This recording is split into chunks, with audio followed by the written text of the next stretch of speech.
Welcome, ladies and gentlemen, people that are on Twitch right now. You guys are live on YouTube as well, and I thought I would sort of give this a showcase. I'm not too sure who else has done it. I have got the all clear from the guys that have basically put all of this together, and this, ladies and gents, so far is the best thing and the closest thing we're going to get to be seeing live, true statistics of how strong civs are based on elo ranges, based on win-loss rates, depending on certain points of the game. It's absolutely amazing. And I love statistics because, you know, I deal a lot of this sort of stuff in my actual day job. So when I see an Excel spreadsheet, I absolutely love it. Absolutely love it. Now, before we go into this at all, there's going to be a few caveats, a few disclaimers and things that I need to say, because we just need to be very careful about how we talk about this sheet, because it can have an impact on certain things around the developers, around what people perceive as being overpowered, as underpowered, stuff that needs to be nerfed, so on and so forth. So we still don't have a huge amount of data in this sheet in the grand scheme of things. Some of these lumps of data that you're going to see here, or some of these statistics, are over thousands of games. But trust me, guys, a few thousand games is nothing. Okay, so we have to bear that in mind, that we've still got relatively fresh data, and the longer this goes on and the more games, you know, compile on this document, it's going to be more and more accurate, if that makes sense. All right. So, and we have different elo ranges, okay? So on this Civ Grid document that has been developed by Sunbros, there's a few main members of the Sunbros Discord channel. If you guys want to get access to this, you need to go to the Sunbros Discord, and I will put a link right now on Twitch as I'm here, and I will send out an invite. There we go. There is the Discord link. So guys, you can join the Sunbros Discord, and there will be something called the Civ Grid, and you can basically access the Google document from there. You can download it, you can have a look at it yourself, and it's always sort of updated. I don't know how frequent, maybe every day, maybe even more than that, but there's always stuff going on this sheet. So let's have a look at what all this means. So the main grid here is basically going to be your Civ on the left-hand side, as you can see here. And then you can see against certain civilizations and the percentage of how well it wins against it. So the win rate percentage, basically. So you can sort of get from this what the worst matchups are, what the best matchups are.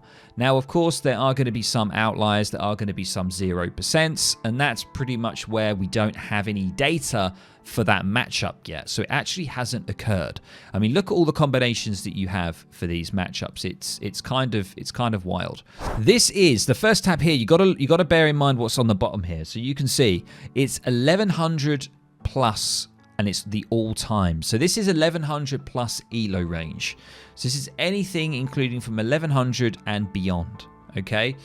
And then as we move along, we see the 1250 grid. So this is the 1250 elo plus grid. This is the 1400 plus elo grid. And I think there is one currently being made for 1800 plus elo grid.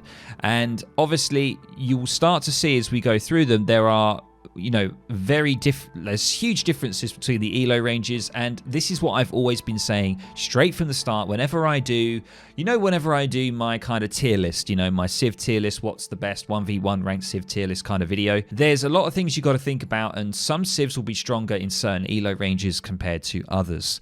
And we must bear in mind that even when we're looking at 1800 plus elo, even beyond that, around 1900, 2000 plus is really where the true performance of a Civ lies, the most accurate, because those Civs are being played by the top tier players.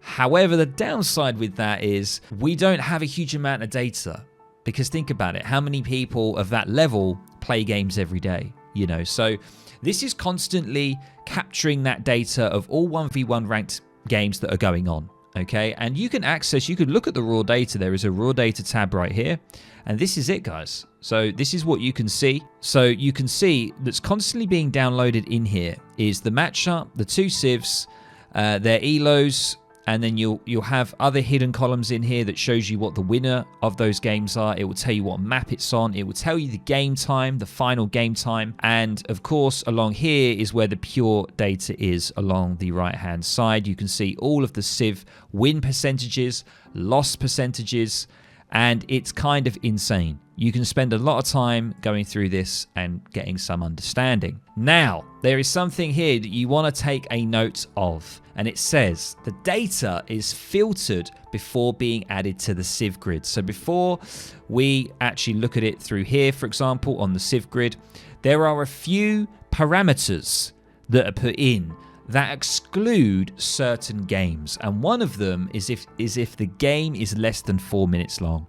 So if it's very, very short, less than 4 minutes, it's excluded. And also it's excluded if there is a ELO difference of 100 or more in the game. So if there's a huge disparity in ELO, it's not going to be as accurate. So those games would be discarded as well. So you can see here, for example, we could take Dutch. If I want to play Dutch, okay, Dutch don't do particularly well against Aztec, against Brit, against China. However, they do perform slightly better against Mexico, Malta, for example. We can see the Brits, lots of greens there for the Brits along the top, doing very well.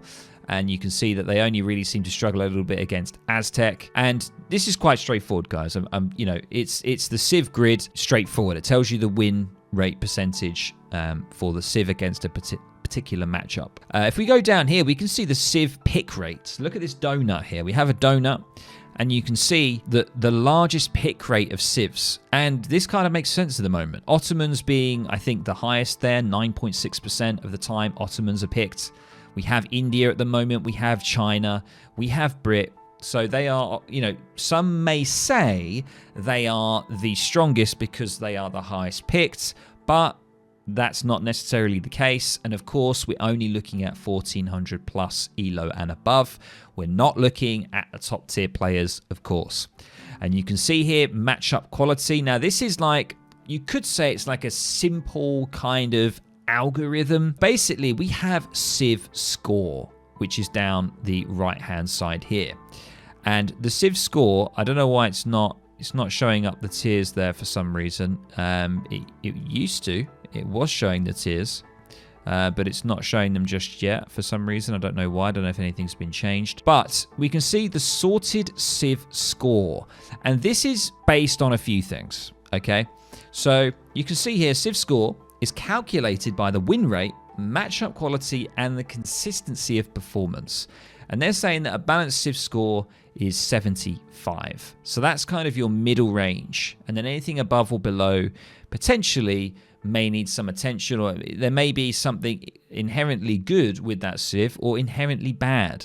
We must stress, right, that this document is just a community document for anyone. So for anyone playing in this ELO range, if they wanted to potentially pick a Civ that overall is doing a lot better, then they could potentially do that. Let's say I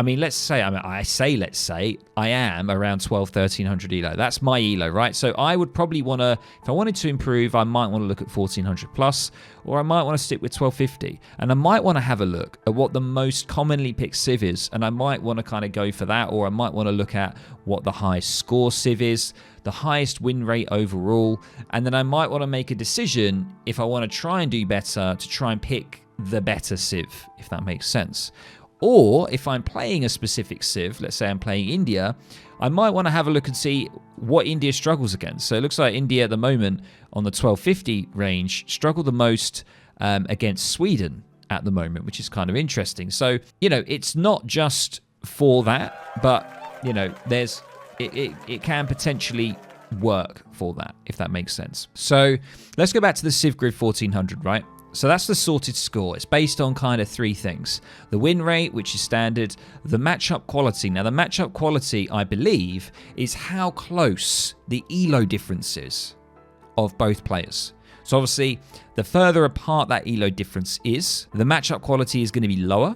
The closer the ELO of the players, how close the game will be, the matchup quality is better. And obviously that has an impact on the overall quote-unquote score of the Civ. Now the final one is consistency of performance. I'm not 100% sure what that exactly means. I haven't actually looked or found yet the actual formula that creates this score. So I can't say for sure what consistency of performance actually means, but they're saying that a balanced Civ should score around 75. Now, of course, this is a work in progress. There's stuff that they're still changing around how stuff is calculated and all that sort of stuff. Matchup quality might be something different since the graph on the left also says matchup quality. Yeah, so the sorted score takes into account the matchup quality, which is this here. So you can see Ethiopia, bad matchups, unfavorable, even, and good matchups. So you can see that Hausa apparently have a lot of bad matchups. I can't exactly, I'm only on the view option here, so I don't exactly know what that is pulling that from, where it's getting that from. I can't say for sure. But there is a lot of information on there, guys. You can see here as well. There's just a ton of information, and you just need to have a look at it. So once again, like, don't take all of this as gospel, okay? We're only looking at 1400 plus. We don't have a huge amount of games at the moment. This one is based off of 4,841 games. So this Civ Grid 1400 plus ELO is based on 4,841 games. And then we move on to the win-loss rates by minutes. This is something that I kind of like. This is really cool. So from this, you could kind of get an understanding of what civs are good rushing civs. Okay, so if like Aztec, for example, great example there, top left, Aztec wins in the given minutes. So you can see the Aztec seem to perform and secure the win earlier on in the game. Based on this, you can see like sub 12 minutes, over a third of the games are won sub 12 minutes when you play Aztec. So this is a good way to look as well and to see how civs perform throughout the game and when they secure wins. Something interesting that I saw when we go down here, we can see ports. Now look at this. This is so funny, right? Ports here, secure the win. Look at that, 18% of the time when it's greater than 30 minutes in the game. So that's probably consisting of those classic sort of port turtle style games where you've got tons of walls, all that kind of jazz. And I just love it. Like some of this, like, it's starting to make sense, you know. We don't have a huge amount of data to work with just yet, but obviously there's more and more games being played, so it'll just naturally it will get more and more accurate. So this is the Civ Grid developed by Sunbros community. I will post the link here once again. There it is. There is the link to the Sunbros Discord. You can join that. You can go to the grid section on the left, the Civ Grid section, and there is one called the Grid. And you should have access to the Google Docs link there.